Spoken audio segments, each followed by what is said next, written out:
So if you look at the projections for this year, the global anime market is expected to cross $35 billion. Right, which is just a staggering number. It's massive. But the thing is, if you actually walk into the back rooms where these billion-dollar deals are being made, you don't see what you'd expect. Yeah, you really don't. Like, you won't find state-of-the-art software or algorithmic efficiency or any of that. No, absolutely not. You find this incredibly fractured, chaotic game of, well, multinational telephone, essentially. Exactly. And that's what we're getting into today, because we are looking at a medium that represents the absolute cutting edge of global pop culture, right? Yet the hidden, archaic labyrinth of business deals that's actually supporting it all is kind of buckling under the weight of its own success. It's actively failing to keep up with consumer demand, yeah. Right. So today we are taking a deep dive into the launch of a new platform called AniBiz.com. Which is fascinating. It really is. It's a centralized marketplace that is basically designed to drag anime licensing out of the dark overnight. And honestly, the structural crisis happening behind the scenes right now is, it's frankly more dramatic than some of the shows being produced. Yeah, for sure. Because it's about the invisible architecture, right? The systems that dictate how media actually moves across the globe. So our goal for this deep dive is to examine the mechanics of that failure, evaluate the specific software solution that a company called Nakama has built with AniBiz, and then analyze how centralizing this whole fragmented network alters the flow of money. I mean, the scale of the problem here requires us to dissect what I'm kind of calling the $35 billion paradox. I like that, the paradox. Right, because our sources project the market crossing that 35 threshold, and that's driven by this massive surge in international demand. Content, merchandise, everything. Everything. But that valuation is actually really deceptive if you don't understand the plumbing, you know? Yeah, the plumbing is a mess. Yeah. Like, a $35 billion market cap implies this sleek, industrialized supply chain. Which you would assume, naturally. Right. Yet the reality of acquiring the rights to an anime property relies on systems that haven't fundamentally changed in decades. Yeah, that paradox exists mainly because the valuation we're talking about, it's an aggregate. It's made up of highly disparate, poorly connected revenue streams. Wait, break that down for me. What do you mean by poorly connected? Well, we are lumping together a ton of different things to get to that $35 billion. Yeah. We're talking broadcasting rights, physical media, streaming, manga publishing. Right. The comics. Exactly. Plus video game adaptations, toys, apparel, live events, and all those branded collaborations. That's a lot of different industries all wrapped into one number. It is. And the industry has reached a point where the sheer volume of global demand across all of those distinct verticals is just vastly outstripping the structural capacity of the Japanese rights holders to process it all. It just can't handle the influence. Right. I mean, they are sitting on a literal gold mine of intellectual property. Yeah. But the extraction methods are entirely manual and, frankly, highly inefficient.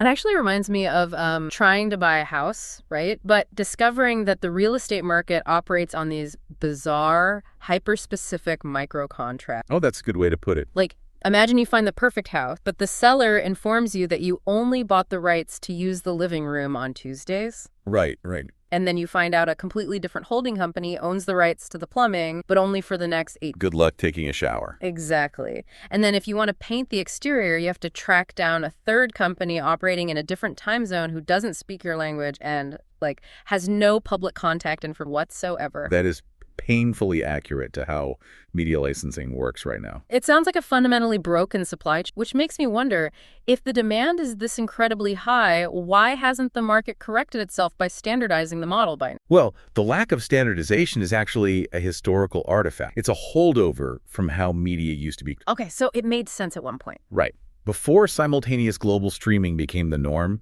regional siloing made perfect sense. A show would air in Japan, and then maybe 2 years later, a North American distributor would license it. For like a physical DVD release or something? Exactly, or a late-night cable block. So the slow, manual negotiation process, what the industry literally calls cold outreach, that was sufficient. Because the velocity of global culture was just slower back then. Precisely. The culture moved at the speed of physical media. But today, a show premieres, a clip goes viral on social media within an hour, and fans in Brazil, France, and the United States instantly want the merchandise. They want the t-shirts, they want the localized manga, the mobile game, right away. Yeah, all of it. So the consumer velocity accelerated exponentially, but the business velocity remained totally stagnant. That brings us to the specific mechanics of this bottleneck.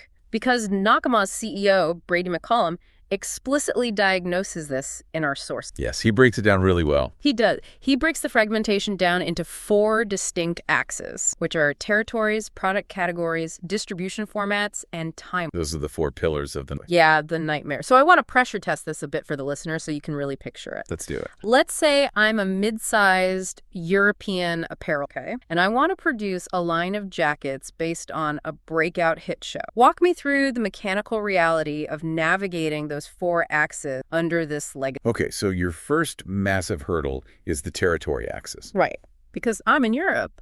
You operate in Europe, but Europe is not a monolith in media licensing. Yeah.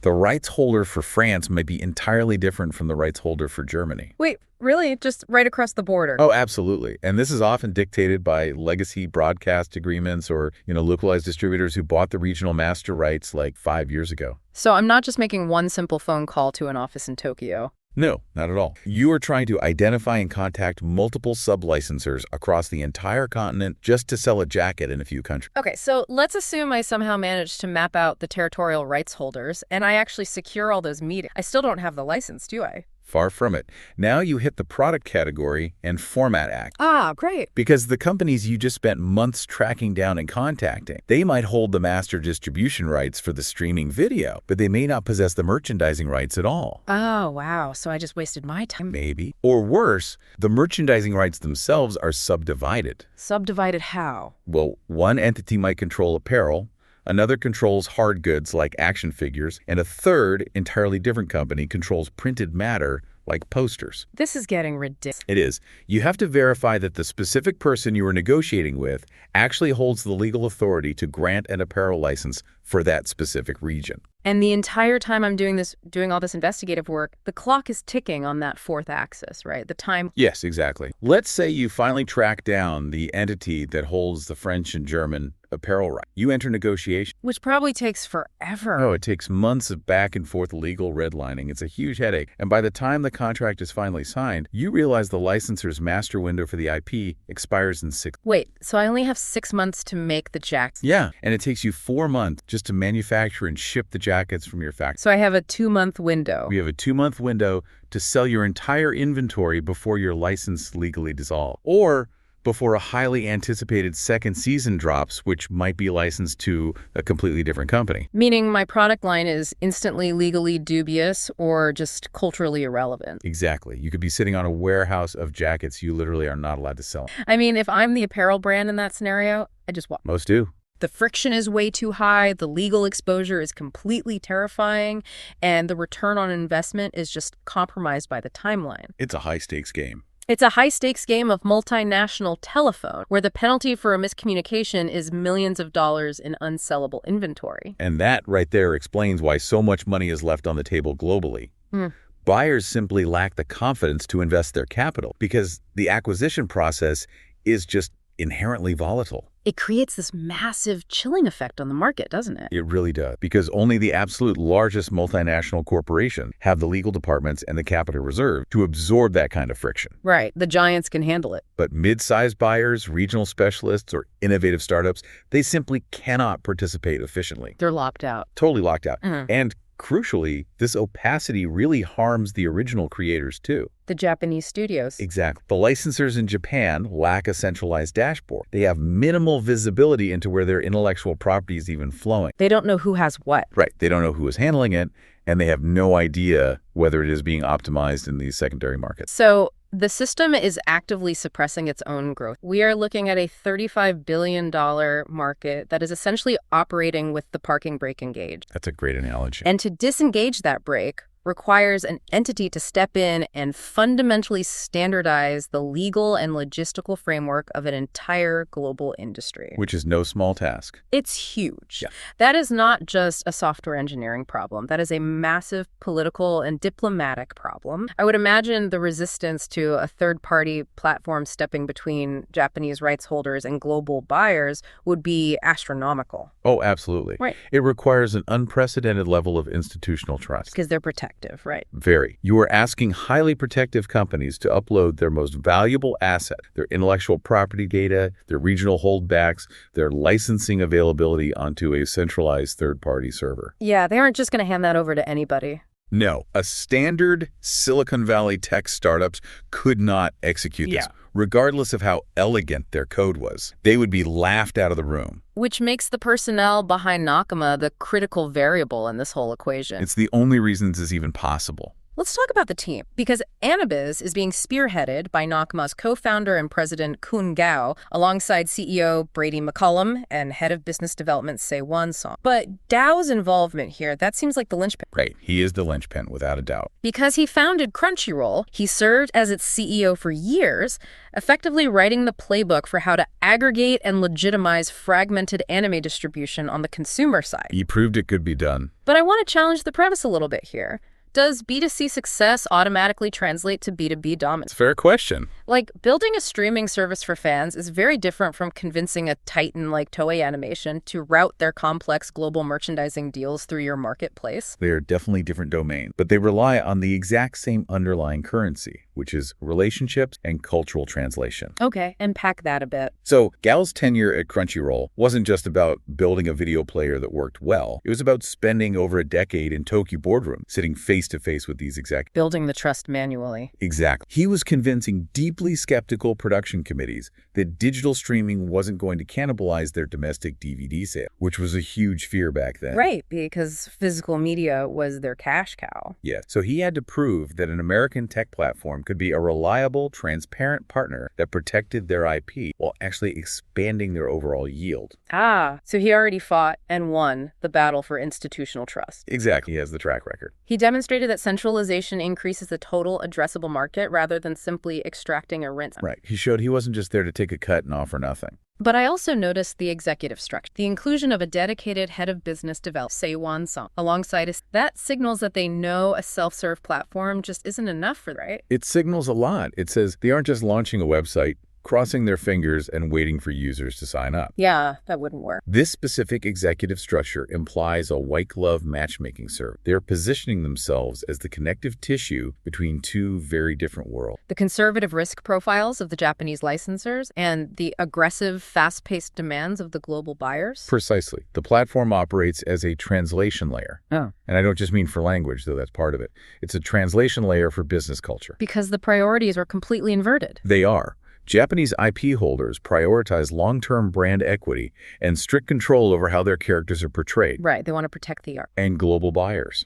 They prioritize speed to market. They want to capitalize on algorithmic trends before they die out. So AniBiz is designed to be the interface where those two contradictory philosophies can actually execute a transaction safely. That's exactly the goal. Okay, so let's dissect the actual mechanics of that. Because AniBiz launched on July 2nd, billed as the first dedicated B2B marketplace exclusively for anime license. A huge milestone. It's designed for companies to discover, negotiate, and acquire IP. But the detail in our sources that really caught my attention, the thing that seems revolutionary, is the claim that AniBiz provides market trends and regional demand data to better direct business decisions. Yeah, that is the secret sauce. So how does integrating empirical demand data fundamentally alter the negotiation dynamic? It's night and day. It transforms the whole acquisition process from this speculative, high-stress risk into a data-backed strategy. Because before, they were flying blind. Pretty much. Historically, a European buyer might pursue a license based on pure instinct or maybe a small localized focus group or lagging indicators from manga sales from 3 years ago. Really unreliable data. Extremely unreliable. And the Japanese licensor, conversely, might drastically overvalue the IP based on its domestic success in Tokyo. Right, because it's a smash hit in Japan, they assume it's worth millions in France. Exactly. So that creates a massive bid-ask spread during the negotiations. The buyer thinks it's a niche product worth a few thousand, and the seller thinks it's a blockbuster worth $1 million. Precisely the friction that stalls deals entirely. They just walk away. So how does the data fix that? By injecting standardized regional demand data directly into the marketplace, AniBiz establishes a shared objective reality for both parties. A single source. Exactly. So if the data on the platform shows that a specific romantic comedy anime is seeing, say, a 400% spike in search volume and social engagement, specifically in Brazil, then a Brazilian publisher can approach the licensor with real content. Yes. And the licensor understands the precise current valuation of those regional rights. It completely compresses the negotiation timeline because both parties are operating from the exact exact same empirical base. That is wild. It functions almost like a Bloomberg terminal for intellectual property. That's a really apt comparison. You aren't just looking at a static catalog of available shows like some PDF menu. You are looking at real-time market signals. And that changes everything. I mean, McCollum states in the source material that this gives licensors greater visibility and control while helping buyers move faster with confidence. And that speed has to be the antidote to the time window axis of fragment discussion. It absolutely is. Speed is the ultimate competitive advantage in modern merchandising. Because attention spans are so short. Right.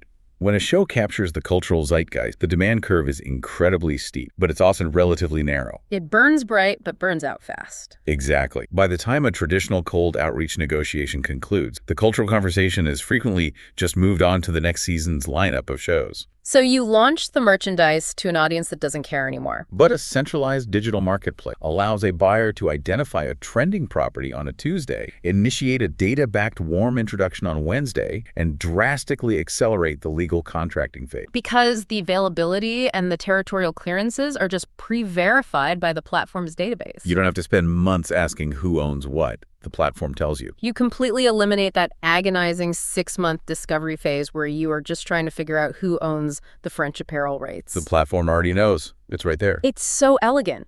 But, the viability of any centralized marketplace, whether you are trading equities, commodities, or intellectual property, it is entirely dependent on liquidity. You need the inventory. Exactly. You need the stuff to sell. The most sophisticated matchmaking algorithm in the world is completely useless if the primary rights holders refuse to list their assets on your exchange. Right. If the shelves are empty, the store fails. So did Nakama actually overcome the institutional skepticism and secure the inventory for the July 2nd launch? They did. And honestly, the roster of launch partners is probably the most significant data point in the entire source document we have. Let's hear it. Who did they get? They didn't just secure a few independent studios. At launch, AniBiz integrated Toei Animation, Aniplex of America, TOHO Global, TV Tokyo, TV Asahi. Wait, hold on. There's more. Pony Canyon, AVE, X Pictures, 80K Emotions, Fuji Creative Corporation, Cyber Agent, Decoratamy, Mainichi Broadcasting System, and several others. Wow. Okay, I just want to pause for a second and map out the sheer concentration of industry power represented in that specific list. It's staggering. It really validates the theory that they solved the fragmentation problem at the root. Because you have Toei Animation representing the foundational legacy creation of the art itself. Yes, they are royalty in this space. And then you have TOHO Global, which is a titan of theatrical distribution and just massive conglomerate power. Plus, you have the major terrestrial broadcasters in TV Tokyo, TV Asahi, and Mainichi Broadcasting System. Which is crucial. Why? Why are the broadcasters so... Because historically, those broadcasters control the primary domestic broadcast windows in Japan, and they wield immense influence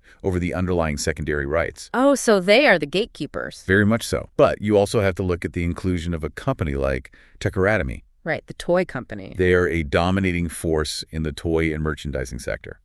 So this specific list proves that AniBiz is not merely a clearinghouse for leftover streaming rights. It's not just... No, they have vertically integrated the entire life cycle of an intellectual property onto a single platform. That's incredible. The studios that animate the frames, the broadcasters that air the episodes, the conglomerates that fund the production, and the manufacturers that literally cast the plastic toys, they are all utilizing the exact same digital infrastructure now.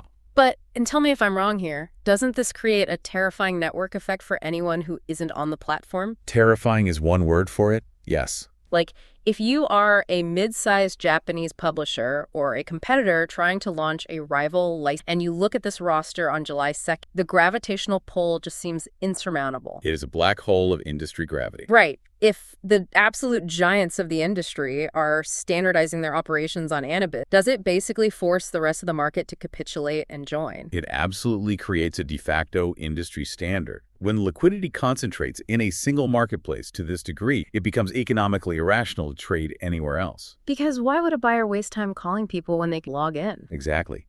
If a European buyer knows that Toei, Aniplex, and TO are all instantly accessible via AniBiz, they will prioritize routing their acquisition budget through that platform simply because the friction is the lowest. The path of least resistance. Right. And the licensors who refuse to join out of pride or skepticism, they will find themselves increasingly isolated. They'll be left behind. They'll be relying on slow, manual outreach, sending emails into the void, while their competitors are executing rapid, data-driven deals on AniBiz. So the network effect becomes this massive self-reinforcing flywheel. That's the exact mechanic. More buyers attract more licensors to the platform, which generates richer data, which attracts even more buyers. We are dissecting the architecture of a massive corporate consolidation of power, disguised as supply chain It is a very polite takeover of the structure. It really is. And while that is genuinely fascinating from a macroeconomic perspective, I want to bridge the gap between these border mechanics and you, the listener. Right, because what does this actually mean for the average person? Exactly. The listener might be sitting there wondering how a B2B SaaS platform impacts their Friday night viewing habits or their local conventions. It impacts it massively. Because our sources explicitly claim this B2B centralization will lead to, quote, better merchandise, games, publishing, events, and more. So connect those dots for us. How does a faster legal contract yield a better video game? It comes down to the efficient allocation of capital and time. Okay, walk me through. In the old fragmented model, a video game studio might spend a full year merely securing the interactive rights to an IP. Just getting the permission slip. Just the permission. Negotiating cross-border approvals for character models. Navigating conflicting regional holdback. It's a nightmare. And all that time, they are burning money. Exactly. That is a year of capital burn and heavy legal overhead that produces absolutely zero creative output. No code is written, no art is drawn. Nothing. So what happens? The game is eventually rushed to market to hit a shrinking window of cultural relevance, and that results in a subpar, buggy product. The friction actively degraded the quality of the final consumer good. Exactly. The red tape ruins the game. But when you remove that friction, when the buyer can move faster with confidence, as McCollum states, the capital that was previously wasted on legal discovery and logistical delays can be redirected into actual production. So the studio secures the rights quickly. Yes. And they can verify the regional demand data to secure better financing from investors. Oh, that makes sense. Because they can prove. Right. And then they utilize the platform's standardized communication channels for faster approval pipeline. The total time from concept to consumer is shortened, but the time spent on actual genuine development is protected. Which means we actually get a good video game for once. Hopefully, yes. This also, it seems to me, solves the localization desert, right? The localization desert is a huge issue. Because if you live in a region outside of the primary North American or Western European markets, you are intimately familiar with the frustration of loving a property that has zero localized merchandise. Or no translated publishing whatsoever. Right. And that isn't because the creators in Japan don't want your money, is it? No, they would love your money. It's because the logistical cost of executing a small-scale licensing deal in a secondary market just vastly outweighed the projected revenue under the old system. It cost them more to negotiate the deal than they would make selling. Exactly. The lawyer fees would eat all the profit. But AniBiz lowers the barrier to entry for those specific regional buyers. It eliminates that barrier almost entirely. A localized publisher in, say, Latin America or Southeast Asia can utilize the platform to prove regional demand with empirical data. They can point to the dashboard and say, look, people here want. Right. And then they can request a hyper-specific, narrow license for just their territory and execute the deal efficiently without breaking the bank on legal. So centralization paradoxically enables hyperlocal. That's a beautiful way to phrase it. It unlocks the long tail of the $35 billion market that was previously walled off by pure administrative burden. That is just incredible. So we've tracked the evolution here from a structurally crippled, highly fragmented license into a centralized, data-driven exchange backed by the absolute most powerful end in Japan. It's a complete paradigm. And the promise is a streamlined pipeline that fuels further exponential growth while delivering a richer, faster ecosystem product. It is a masterful execution of structural engineering on Nakam. But, I hear a but in your... Well, analyzing this shift through a purely economic lens ignores the cultural implications of the data they are actually leveraging. Okay, where do you see the vulnerability? The sources emphasize repeatedly that AniBiz provides market trends and regional demand data to direct business. Right, and we've praised this as the mechanism that removes the gas. It de-risks the act. It does. But when a centralized B2B platform becomes the primary gateway for global capital to flow into Japanese studios, and that gateway is governed by demand algorithm, you inevitably introduce a feedback loop into the creative process itself. Oh, wow. So the data dictates what gets licensed, so the data eventually what gets funded in the first. Exactly. If a production committee has a real-time dashboard sitting in their boardroom showing them that a specific subgenre of, say, science fiction licenses 30% faster and yields a 50% higher premium in the apparel category across global markets. The economic incentive to greenlight shows that perfectly match that algorithmic profile becomes overwhelming. It becomes almost irresponsible for them to ignore the data. So you stop taking creative creative risks on challenging maybe avant-garde storytelling because the B2B dashboard indicates the secondary merchandising market for that narrative structure is historically illiquid. Precisely. When you perfectly optimize the business side of a creative medium, the art itself inevitably begins to adapt to the shape of the pipe. That is a terrifying thought. It is. The friction and inefficiency of the old fragmented system, the cold outreach and the guesswork, it actually had a hidden benefit. It sometimes allowed strange, unconventional art to slip through the cracks and find unexpected global resonance. Exactly. Because nobody knew what was going to hit. A perfectly efficient, data-driven marketplace is highly rational, but art is inherently irrational. The modernization of the industry might solve the $35 billion paradox, ensuring the kitchen can finally serve the line out the door. The plumbing is fixed. The plumbing is fixed, but it leaves us questioning whether the algorithm will eventually start writing the rest. And that is the real cost of efficiency. Something for you to consider the next time you stream a highly anticipated premiere and wonder if it was designed for or engineered for the market.